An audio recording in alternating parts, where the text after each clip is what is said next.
कृष्णा नदीच्या पाणी पातळीत झपाट्याने वाढ होत आहे। अवघ्या 4 तासांमध्ये तब्बल 3 फुटांनी पाणी पातळी वाढल्याने नदी दुथडी भरून वाहत असून नदीकाठच्या भागात सतर्कतेचा इशारा देण्यात आलेला आहे।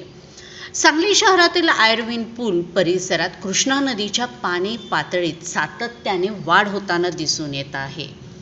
कोयना धरण पाणलोट क्षेत्रात सुरू असलेल्या मुसळधार पावसामध्ये नदी पात्रात मोठ्या प्रमाणामध्ये पाण्याची आवक होत आहे। त्यामुळे नदीचा प्रवाह वेगवान झालेला असून नदीकाठच्या नागरिकांमध्ये चिंता वाढलेली आहे।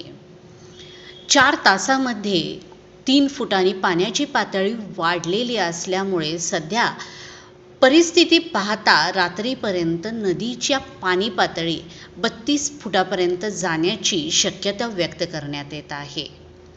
सध्या पुराचा धोका लक्षात घेऊन नदीकाठच्या सखल भागातील काही कुटुंबांचे सुरक्षित ठिकाणी स्थलांतर सुरू करण्यात आलेले असून प्रशासनाकडून या परिस्थितीवर लक्ष ठेवून नागरिकांना सतर्क राहण्याचे आवाहन करण्यात येत आहे।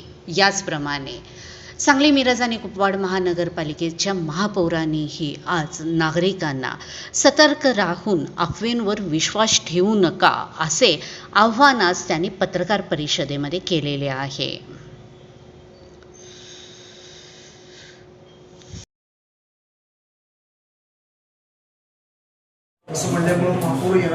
बोला। आज सांगली शहरामध्ये सूर्यवंशी प्लॉट असू दे, कर्णा रोड असू दे, दत्तनगर, काकानगर, मगरमच्छ कॉलनी इथं जिथं पुराचा फटका जास्त प्रमाणात पहिल्यांदा बसतो तिथं आज सकाळी आम्ही प्रशासनाच्या वतीनं अतिरिक्त आयुक्त आणि मी महापौर म्हणून अशी सर्वांनी आपत्ती प्रमुख अशी सर्वांनी व्हिजिट केली। काही 2-4 घरात पाणी गेलं होतं, त्यांची राहण्याची व्यवस्था केलेली आहे। तर संभाव्य पावसाची पूर परिस्थिती बघता पाऊस जर जास्त प्रमाणात कोयना धरण पाणलोट क्षेत्रात जास्त झाला तर पाणी वाढण्याची शक्यता आहे। तर नागरिकांनी घाबरून जाऊ नये।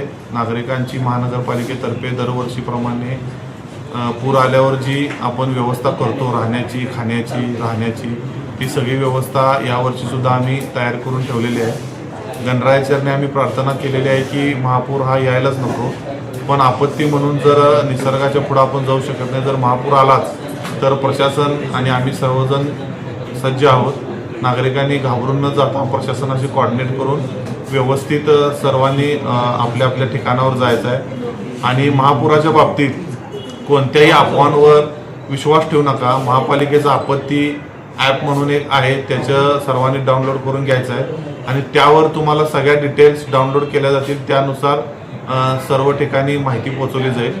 त्या ॲपवर विश्वास ठेवावा सर्वांनी। बाहेरच्या कोणत्याही अफवांवर विश्वास ठेवू नये आणि नागरिकांनी घाबरू नये।